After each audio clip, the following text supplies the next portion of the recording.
Hi everyone, I'm Ellen Mary. I'm a gardener, author, presenter and podcast host, mainly spreading the well-being benefits of nature for everyone. Enjoying a connection with the natural world is so important for children as they grow and learn about the big, beautiful planet that we live on. Children can learn to grow their own food and understand the food chain, how important pollinators are and looking after the planet, and simply enjoying some fresh air. Getting hands in the soil will bring them into contact with beneficial bacteria, which is actually likened to the release of serotonin, which is the happy hormone.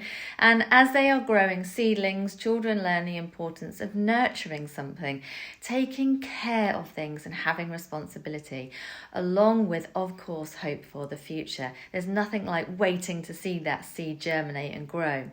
During the process of nurturing, children will learn that every plant has different requirements.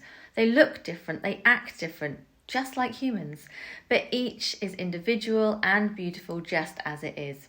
So gardening can be time out alone or as a community. Growing and sharing plants as a group can bring people together. It can forge friendships and just be a whole lot of fun. Not only that, but the act of gardening includes so many subjects, from science to maths, English to art. And we already know that cognitive, physiological and psychological abilities are improved in children who enjoy nature and being around trees. There are many adults who will say some of their best childhood memories are from being outside in the garden, learning to sow seeds.